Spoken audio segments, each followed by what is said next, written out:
동천의 가족들과 함께하는 기도 시간입니다. 기도, 성경 봉독, 말씀 선포, 기도 순서로 진행됩니다. 하나님과 긴밀한 교제 시간이 되기를 소망합니다. 기도하겠습니다. 아버지 하나님, 추운 한파의 시간을 우리가 보내고 있습니다. 또한 코로나로 인해서 여전히 우리는 걱정의 시간을 보내고 있습니다. 새해가 밝았지만 기쁨과 희망의 소식보다는 절망과 걱정의 소식들이 우리에게 주어지는 환경 속에서 살아갑니다. 그러나 아버지 하나님, 2021년은 우리가 2020년과 같이 그렇게 주저하고 두려움 속에서 보내는 것이 아니라 아버지 하나님의 말씀을 의지해서 하루하루를 감사함으로 살아가고 또한 코로나가 끝날 시점을 준비하면서 신앙적으로 부족한 것들 그리고 그리스도인으로서 내가 해야 될 많은 것들을 준비할 수 있는 이러한 시간이 될 수 있도록 아버지 하나님 인도하여 주시기를 간절히 바랍니다. 오늘 이 시간 이렇게 아버지의 말씀을 듣고 또 기도하는 우리 동천 가족들에게 은혜 내려 주시고 또 어제 피곤한 일들로 인해서 고뇌로 인해서 깊은 잠에 빠져 있는 우리 동천 가족들에게도 한없는 은혜 내려주시기를 간절히 바랍니다. 오늘 하루의 삶을 아버지 앞에 맡기며 예수님의 이름으로 기도합니다. 아멘. 오늘 본문은 아가서를 보겠습니다. 아가서 5장 2절에서 우리 큐티책에는 6장 1절까지 이렇게 돼 있는데 5장만 오늘 보겠습니다. 5장 1절에서 16절까지의 말씀을 그리고 내일은 6장의 말씀을 보도록 하겠습니다. 아가서 5장 2절에서 16절 말씀. 내가 잘지라도 마음은 깨었는데 나의 사랑하는 자의 소리가 들리는구나.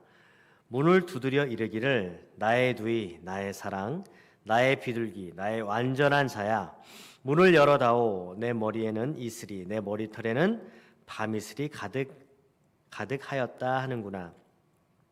내가 옷을 벗었으니 어찌 다시 입겠으며 내가 발을 씻었으니 어찌 다시 더럽히야마는. 내 사랑하는 자가 문틈으로 손을 들이밀매 내 마음이 움직여서 일어나 내 사랑하는 자를 위하여 문을 열 때 모략이 내 손에서 모략의 즙이 내 손가락에서 문빗장에 떨어지는구나. 내가 내 사랑하는 자를 위하여 문을 열었으나 그는 벌써 물러갔네. 그가 말할 때에 내 혼이 나갔구나. 내가 그를 찾아도 못 만났고 불러도 응답이 없었노라. 성안을 순찰하는 자들이 나를 만남에 나를 쳐서 상하게 하였고 성벽을 파수하는 자들이 나의 겉옷을 벗겨 가져갔도다. 예루살렘 딸들아, 너희에게 내가 부탁한다. 너희가 내 사랑하는 자를 만나거든 내가 사랑함으로 병이 낫다고 하려무나. 여자들 가운데에 어여쁜 자야, 너의 사랑하는 자가 남의 사랑하는 자보다 나은 것이 무엇인가? 너의 사랑하는 자가 남의 사랑하는 자보다 나은 것이 무엇이기에 이같이 우리에게 부탁하는가? 내 사랑하는 자는 희고도 불고 맑은 많은 사람 가운데 뛰어나구나. 머리는 숭금 같고 머리털은 고불고불하고 가마귀같이 검구나. 눈은 시냇가의 비둘기 같은데 우유로 씻은 듯하고 아름답게도 박혔구나.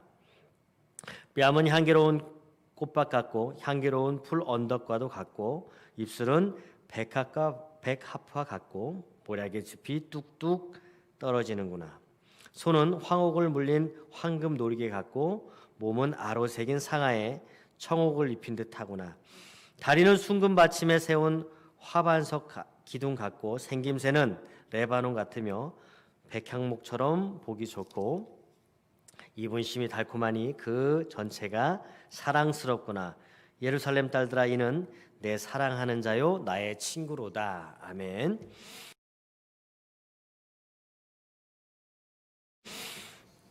자, 오늘 본문은 분위기가 좀 변했습니다. 어제 5장 1절까지의 말씀에서 굉장히 이 신랑과 신부의 단란했던 그런 모습과 달리 오늘 이 신부의 두 번째 꿈이 전개가 되는데, 이 두 번째 꿈에서 사랑의 갈등이 나오고 있습니다. 그래서 오늘 말씀 2절에 보시면 나의 누이 나의 사랑 나의 비둘기 나의 완전한 자야 문을 열어다오. 자, 나의 누이부터 이 나의 완전한 자야까지 이 표현이 외모와 내면이 흠이 없이 완전하다는 것을 의미합니다. 그래서 이 술람미 여인을 향한 솔로몬의 간절한 마음이 표현이 되고 있습니다. 솔로몬이 이 술람미 여인에게 문을 열어달라고 부탁을 하고 있죠. 3절에 보니까 이렇게 나옵니다. 내가 옷을 벗었으니 어찌 다시 입겠으며. 자, 옷을 입기를 주저한다는 것은 뭐냐면 사랑하는 사이에서는 좀 이상한 것입니다. 그것은 술람미 여인이 사랑하는 자를 만나기를 꺼리는 모습을 보여주고 있습니다. 신랑이 문을 두드리다 못해 손을 내밀기까지 합니다. 그래서 이제 신부가 겨우 마음을 움직여서 문을 열었지만 신랑은 가버린 후죠. 이것은 그리스도인들의 이 영적인 나태함으로 빠질 때 주께서 잠시 경계를 가하심을 깨닫게 되는 부분인데요. 말씀을 더 보시면 5절에 이렇게 나옵니다. 모략의 집이 내 손가락에서 문빗장에 듣는구나 이렇게 나오고 있습니다. 문빗장에 떨어지는구나 이렇게 나오고 있습니다. 모략은 사랑하는 사람의 그 사랑스러움을 의미합니다. 그래서 여인의 손에서 모략이 흐르는 것은 사랑이 회복되는 것을 의미하고요. 그래서 앞서 말씀드린 것처럼 이제 6절에 솔로몬은 떠났고 이 술람미 여인은 후회를 하게 됩니다. 그리고 7절에 보시면 상하게 하였고, 자, 이 솔로몬을 찾아 떠난 이 술람미 여인 성중에서 이 성을 거니는 사람들에게 폭행을 당하고 또 옷을 빼앗기는 수치를 겪게 됩니다. 그래서 8절에 보니까 내가 사랑함으로 병이 났다 이렇게 나오고 있죠. 사랑하는 자와의 그 갈등으로 인해서 그리고 그를 잃어버림으로 인해서 오는 아픔을 표현을 하고 있습니다.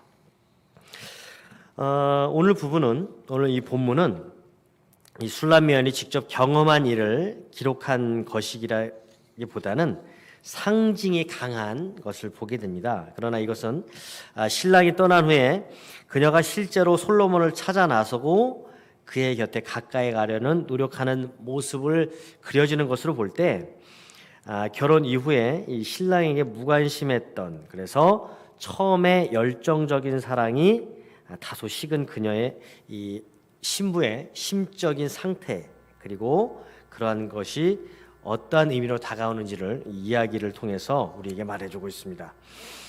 솔로몬이 술람미 여인의 사랑과 그러니까 솔로몬과 술람미 여인이 하나님과 우리 그리스도인들 그리고 그리스도와 교회의 관계라는 이런 모형으로 볼 때 신랑의 신실한 사랑에 거하지 않고 나태함에 빠져 일시적인 안일함을 추구했던 그 술람미 여인이 고통을 받고 또 그에 대한 합당한 징계를 받는다는 그런 말씀이 오늘 계속 나오고 있죠.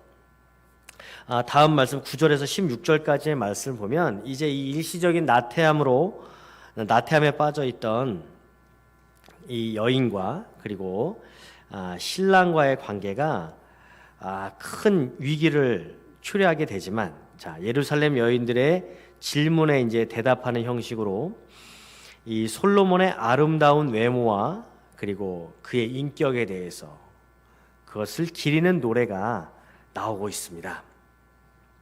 그래서 술람미 여인은 이제 솔로몬의 온 몸에 대해서 이렇게 언급을 하고 있는데 11절부터 쭉 보시면 11절에서는 이렇게 나옵니다.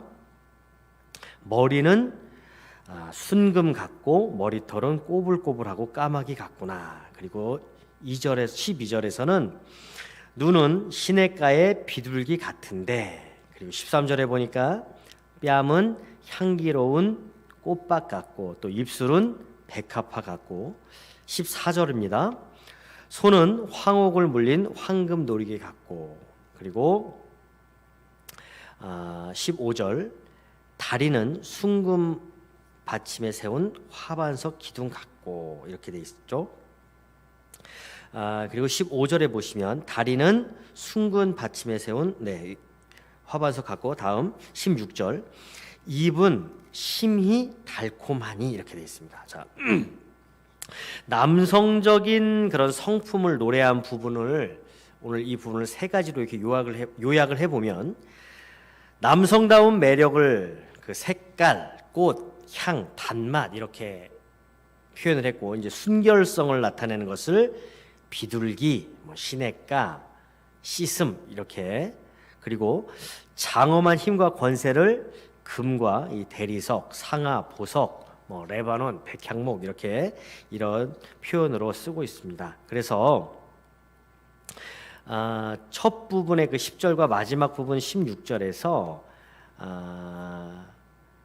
이 솔로몬에 대해서 나를 사랑하는 자라고 불러서 이 솔로몬이 객관적으로 많은 이들의 찬양을 받을 만한 그런 외모와 인격을 갖추었을 뿐만 아니라 이 슐라미 여인 자신에게 결코 없어서는 안 되는 그런 사랑스러운 존재임을 밝히고 있습니다. 따라서 우리는 이제 그녀의 마음속 깊은 곳에서부터 이 솔로몬에 대한 그리움으로 지금 이 본문이 강조를 하고 있다는 것을 알게 되는데요. 자, 이와 같이 우리가 어떤 대상을 진심으로 사랑하는 것은 단순히 그의 외모만 사랑하는 것이 아니라 성품과 전 인격을 사랑하는 것입니다. 그래서 우리가 그리스도를 바르게 아는 지식, 이러한 때를, 우리 어려운 때를 살아가지만 이러한 때에 가장 중요한 것이 바로 그리스도를 바르게 아는 지식이 되어야겠습니다. 우리 그리스도인들에게 말입니다. 그래서 이 아가서가 단순히 한 여인과 또 한 남성의 사랑 이야기가 아닌 하나님과 그 선택을 받은 그리스도인들의 사랑이라면 오늘 이 말씀이 우리에게는 더욱 단순히 겉으로만 보는 것이 아니라 그 안에 있는 그 진실함, 하나님의 사랑하심을 우리가 알아야 되는데, 자, 유대인들은 여러분 아가서를 6월절에 낭독을 했습니다. 아가서가 6월절에 이중적인 의미와 밀접한 관계가 있기 때문입니다. 6월절은 해방의 기쁨과 동시에 이집트에서의 그 고통과 희생을 기념하는 절기입니다. 그래서 신약의 이 아가서, 고린도전서 13장인데요. 그 13장으로 보면은 사랑의 가장 뛰어난 속성이 사랑을 참고 견디는 것으로 그렇게 말하고 있습니다. 그래서 우리 하나님께서는 늘 우리와 함께 있기를 원하시고, 그래서 신앙생활에 우리가 기쁨이 없다는 것은 결국 내 삶이 하나님과의 관계가 좀 소원해지지 않았나 하는 것을 우리는 살펴보아야 되는 것이죠. 결국 실제적인 삶에서 내가 말씀을 통해서 내 삶이 말씀을 이루어가고 있는가, 하나님의 말씀을 내 중심에 두고 살아가고 있는가, 그것이 우리에게 지금 이 어려운 시간을 보내면서 꼭 확인해야 되는 우리 신앙인의 자세입니다. 그래서 오늘 말씀으로 아버지 하나님을 더욱 의지하고 또 가까이 하는 우리 동천 가족들이 되시기를 예수님의 이름으로 축복합니다. 네, 오늘 말씀으로 기도하시고 가지고 나오신 기도 제목으로 기도하시겠습니다.